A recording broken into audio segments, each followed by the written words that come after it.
Hello everybody, this is Dee and welcome back to my channel, Dee Plans and Budgets. Today, we're going to talk about this ladybug vacuum.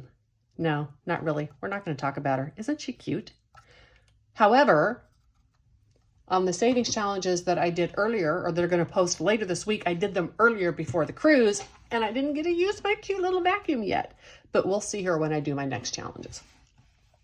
I want to talk instead today about using savings challenges to pay off debt. Is that a good thing or a bad thing? If you want to know the answer, please stay tuned. I have been motivated to do this video because of the amount of people I see in the budgeting community using savings challenges to pay off debt. And I see it done one of two ways. I see people that are using some kind of smaller savings challenge and they save throughout the month and then they make their debt payment that month. Yay! That's really good.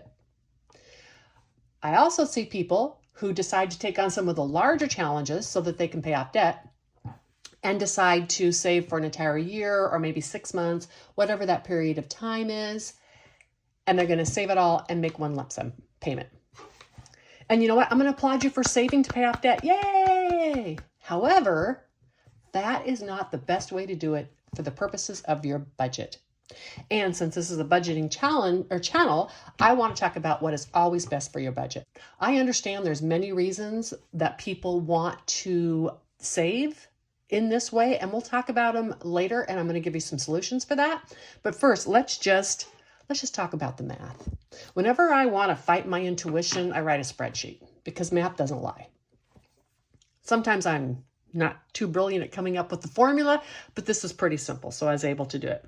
So I'm going to pretend that this person has a credit card because credit card debt is really what gets most people in trouble because it is cray-cray on the interest, right? And it's also quite often, not always, but quite often money that wasn't spent intentionally. You know, you had a little bit of swipe habit, you wanted the new purse, etc.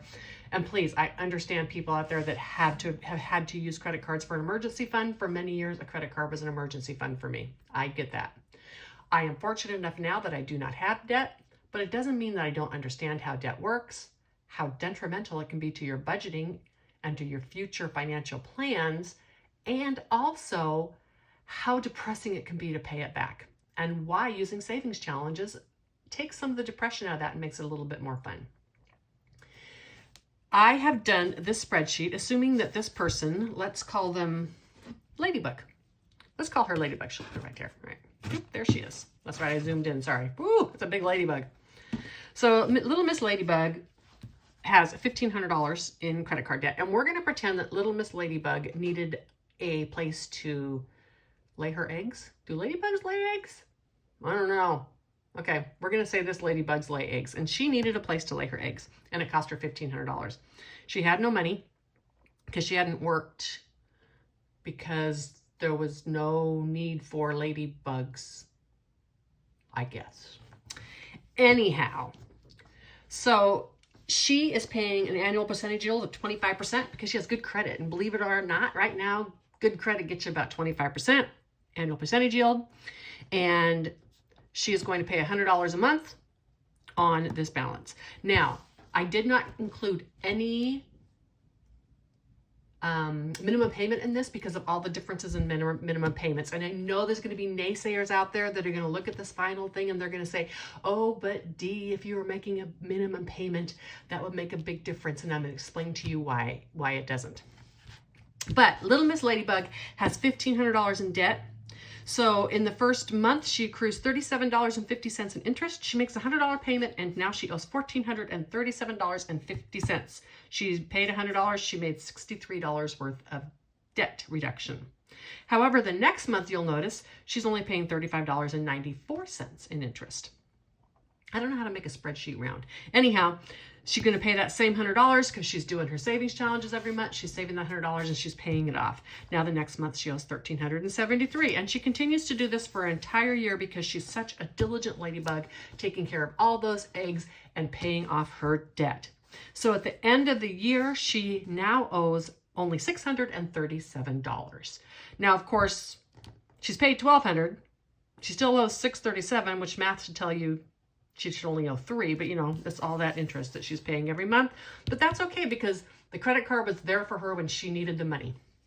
And those eggs had a place for her to lay them. And now they've all hatched. If ladybugs hatch, I don't know. Anyhow, they've all hatched and they're all happy and she's okay with paying this, right? She's done a really good thing. She's paid this off. Now, we're going to take, I don't know what else I have. Oh, we're going to take Yeti. Ooh, Yeti. Okay.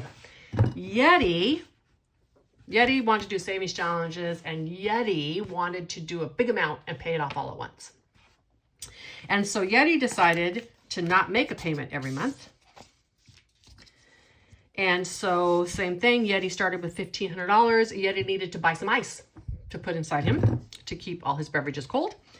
And he is not paying anything. Again, I didn't use a minimum payment here. This is just for entertainment purposes because I'm not a financial guru, of course.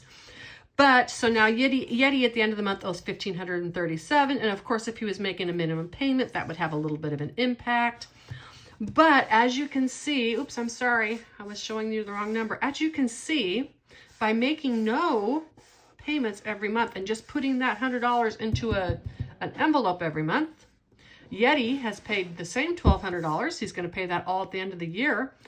But Mr. Yeti owes $817. So Ladybug, who paid every month, only owes $637, and Mr. Yeti, who paid at the end of the year, saved it all in an envelope and paid it all at the end of the year, he owes $817. So that's $63, $70, $80, $180 more Yeti is paying to use that same money throughout the year. And when I first did this video, this is the only example I gave you. And then I just realized, you know what?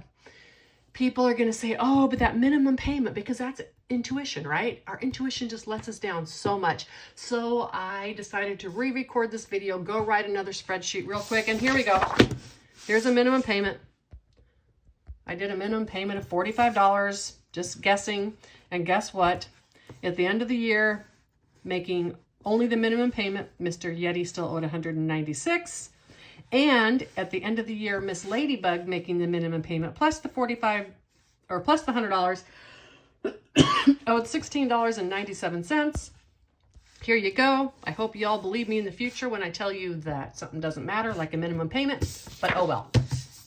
Anyhow, so that's the premise of the concept of why it is not a good idea to keep money, cash, out of a bank where it's not drawing interest, putting it into an envelope where it's sitting in your home, and then waiting to make a lump sum payment. Now, there may be reasons that needs to work for you. Perhaps you feel in this current state you need to have some cash on hand, and the only possible cash you have is what you're paying off debt, and you just want to keep that cash until you pay it off because you feel you need a stash of cash. Whatever the reason, it's your budget. You can do what you want to, but I'm just here to tell you it's not the best financial choice for you. However, there may be really good reasons you have for wanting to save that money. One of the big things that I see, and this is, I'm going to give you some options for. One of the big things I see is there are a lot of people out there that do not have money for savings challenges. The only money they have to save or to play with, whatever, is debt payoff. And they want to do savings challenges, right? And I don't blame them. Savings challenges are so much fun and they're very motivational and you can see progress. You can see that envelope growing and it's just so rewarding. But I'm going to give you some options, or an option that I happen to love. And you probably know where that's coming if you've seen my channel at all, because you know I'm really passionate about keeping your money in the bank and making interest or paying off your debt early. And so that solution is going to come in the form of, you guessed it, prop money. All right. So what I am going to challenge you to do If you are that person who has no extra money to play with every month and you just want to do some savings challenges because they're super, super fun, I am going to challenge you to do those savings challenges. Make that payment, whatever it's going to be to your debt every month, whatever is in your budget. But when you are stashing that little envelope, I don't have a decorated one here, sorry. When you're stashing that little envelope, I want you to make the payment to your credit card, so you're reaping the benefits of saving that extra money, and then put this prop money into this envelope. I know what you're going to say. You're going to say, Dee, but it's not real money. It isn't real money, but money isn't real, people. It is just a pretend concept in our head. Money represents trust. It represents that people are contributing to a society, and this is what I have in it, and that this is going to be worth something to somebody else. So money is of no value. Our paper money isn't really worth anything. It's just worth the value that we put on it.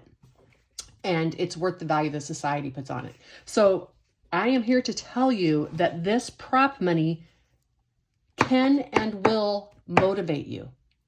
You put this in the envelope, you see it grow, you see your progress, you see how thick this envelope is getting. And then guess what?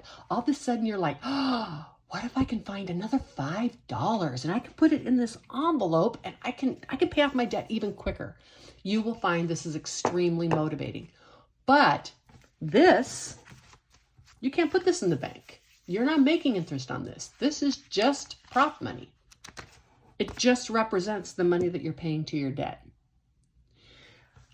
I hope this makes some sense to you. I have an email down in my comments. Please, if you have any questions that you don't want to discuss, like on the comment feed, feel free to email me and ask me questions. Like I said, I am not a financial guru. I am not a certified financial planner. I don't sell annuities or insurance policies or anything like that. I'm just a girl who understands human intuition and how it works against us. And I understand how to write a spreadsheet. And I often sit down and make the math work for me. I hope that you enjoyed this topic. You were not offended if you're one of those who who currently does use savings challenges and you save for that 1 month sum because you like to do those big challenges. And if you want to keep doing that, you go for it, right? I am not here to tell you how to do your budgeting. I am just here to give you some options and help you to pay off that debt even more quickly. I'm going to tell you, be a ladybug, not a Yeti. Y'all have a wonderful week. Bye.